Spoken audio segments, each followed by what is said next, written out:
I'm here with Brendan Clancy from Barstool Sports. How are you doing today? Doing great, man. Happy to be here. That's good to hear. How are you overall?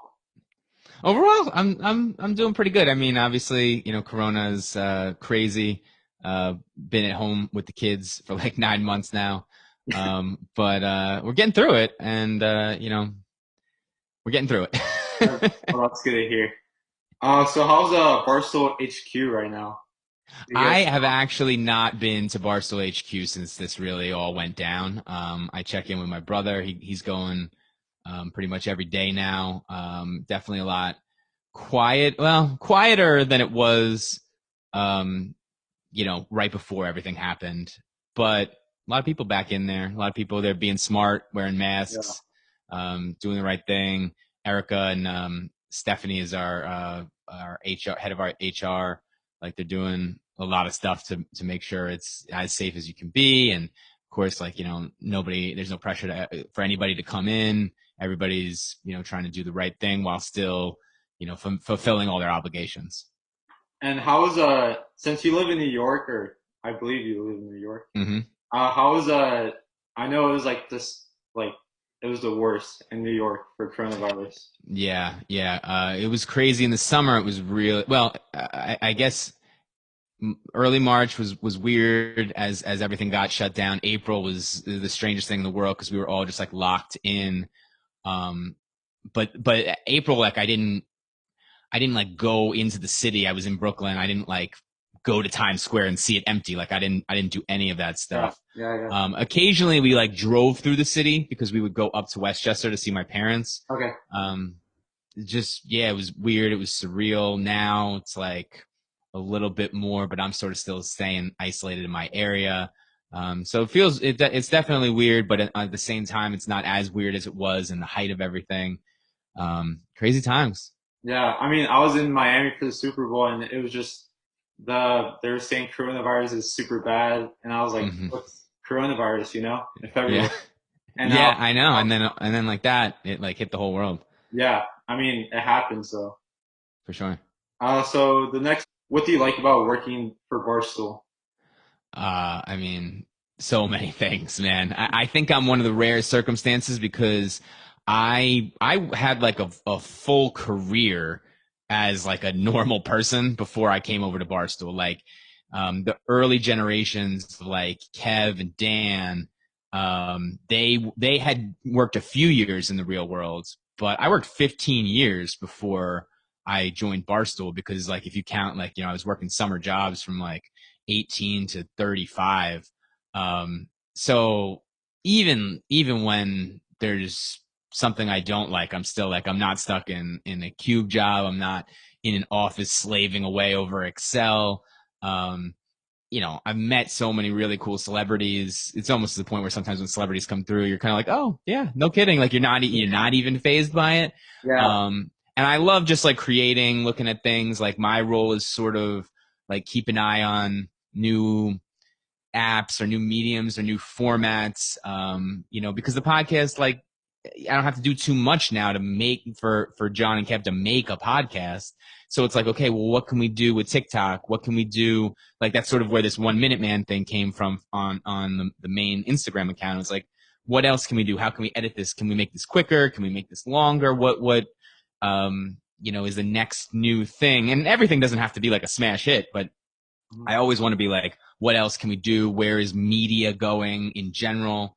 And how can uh, we help the funny people and the creative people at Barstool by like getting their content out there in a different new creative way. Cause I'm not writing the jokes. I'm not, making, yeah, yeah. making everybody like all the content creators or producers themselves and that they come up with funny stuff.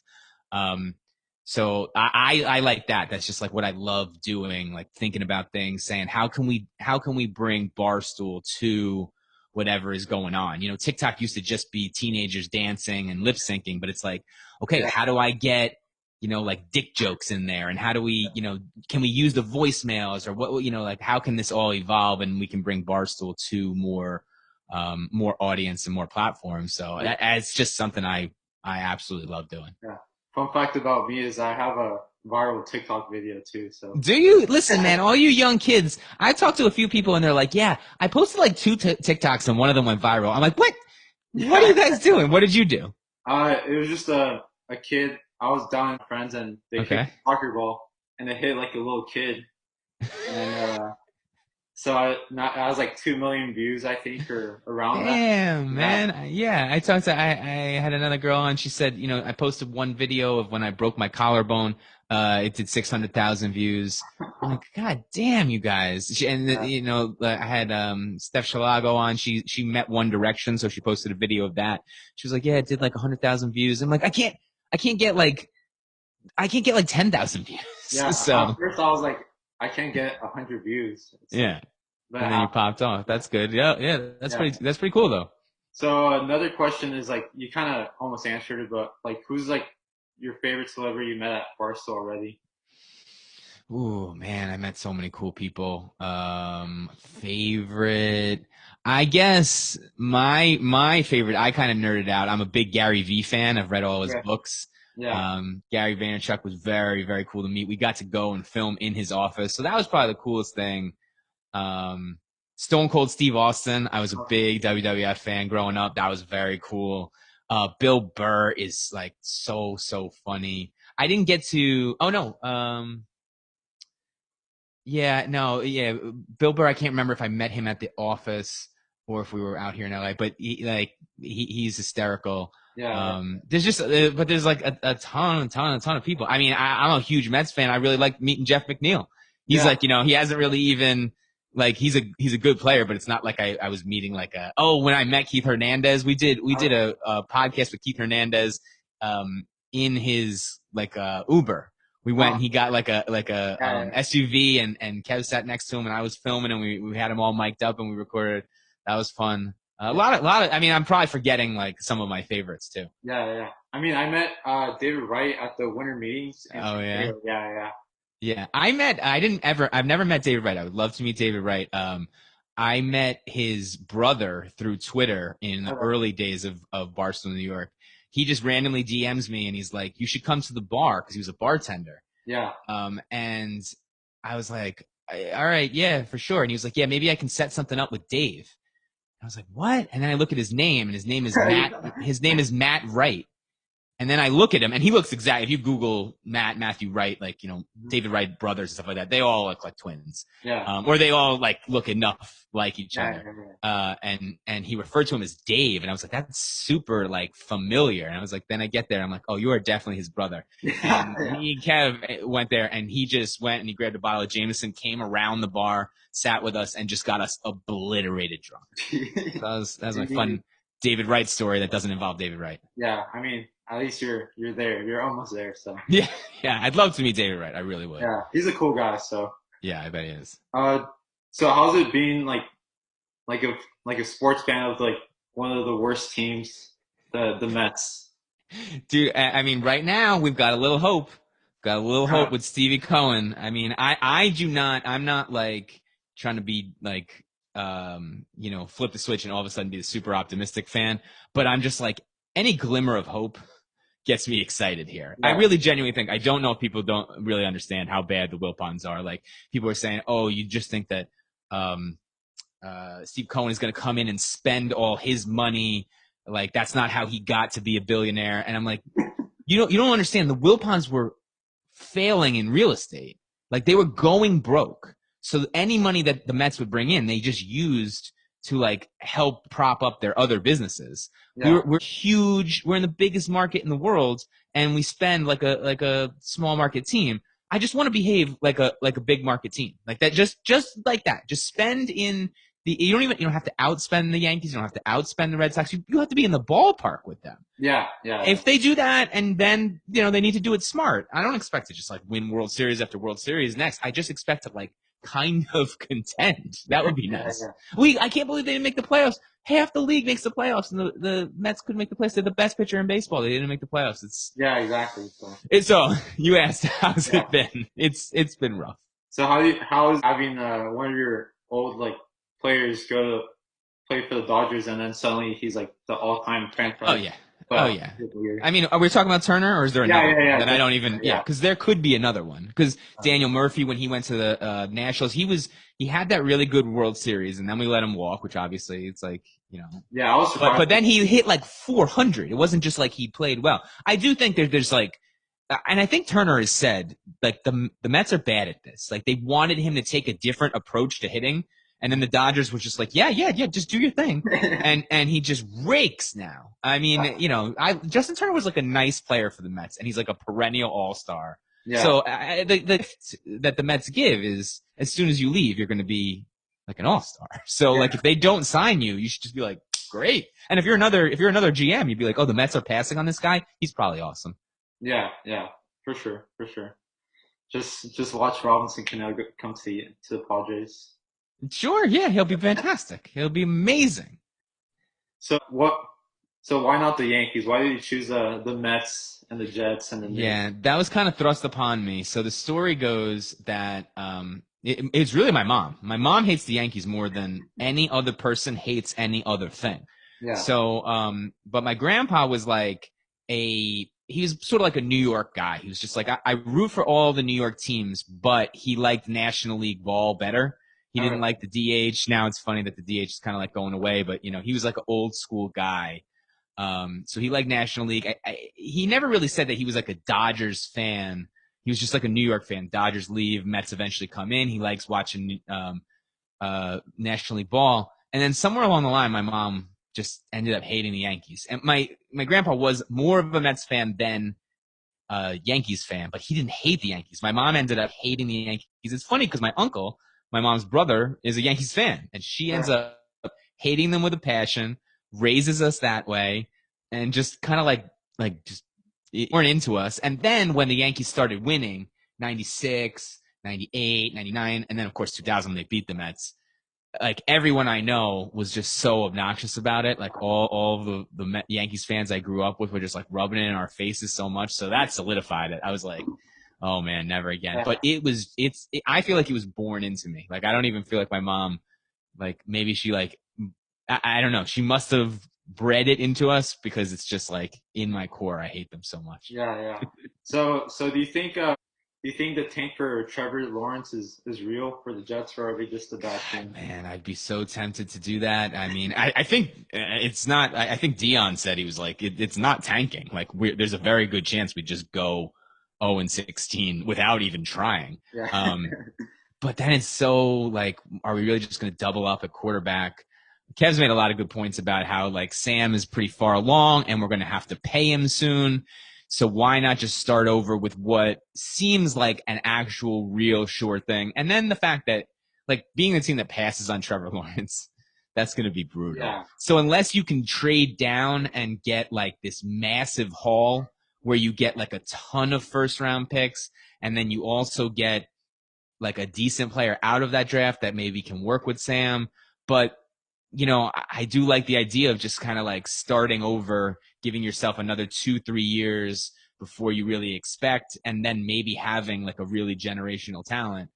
Hmm. It's tough. It's going to be very difficult to pass on Trevor Yeah, Lawrence. yeah. So I mean, Adam Gase is not the man for no, it. So. God, I don't know. I mean, I don't know enough to really know who would be a really good coach in this modern era, but I know Yeah, yeah, that it's not Adam Gase. yeah. It's just not.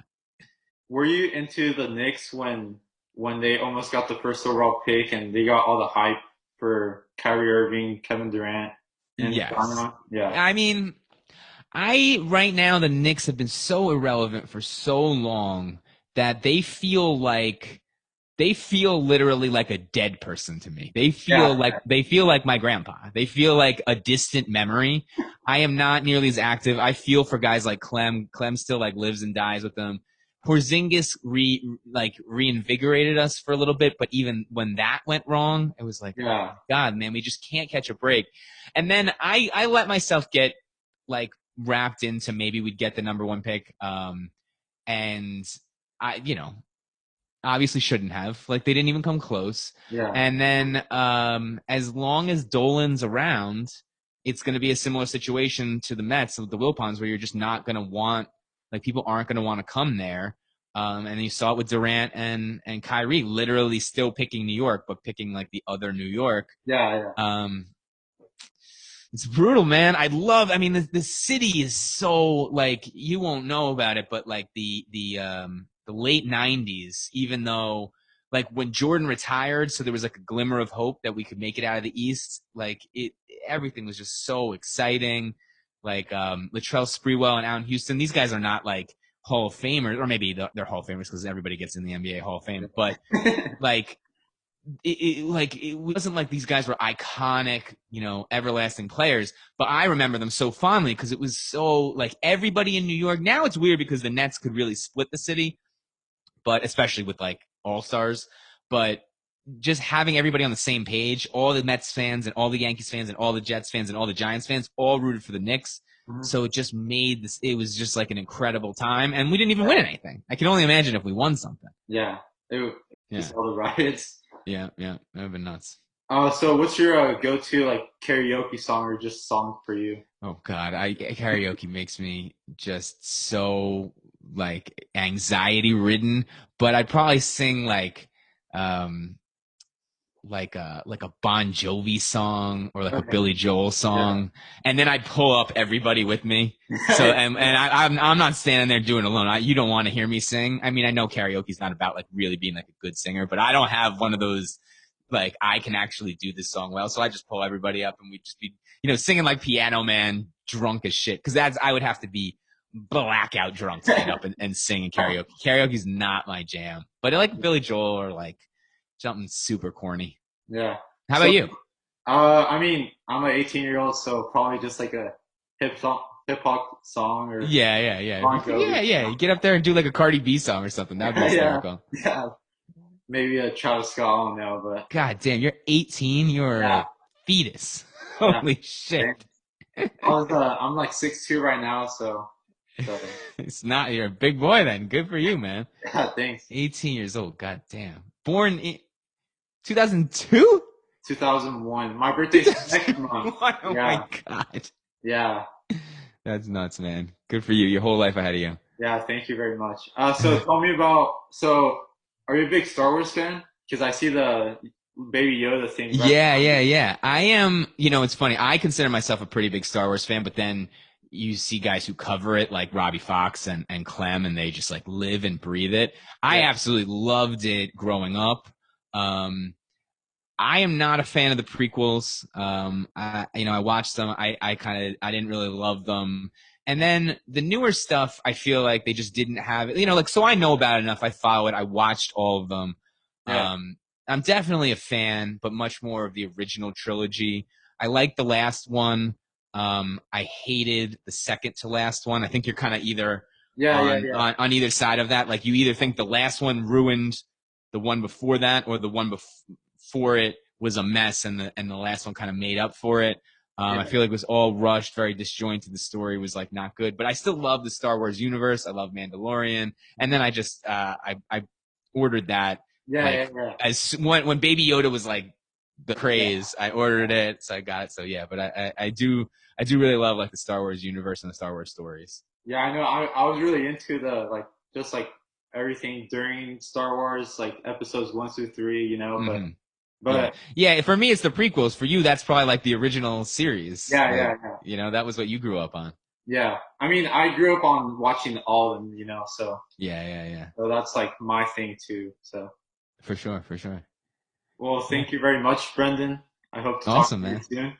Yeah. Awesome, man. And let me know when this comes out, what you do with this. I'll Okay. definitely give you a retweet or I'll like, shout it out. I'll put it on Instagram or Yeah. something like that. Well, thank you very much. Have a good Cool, one. man. All right. Cool, man. Take care. Thank you, you too.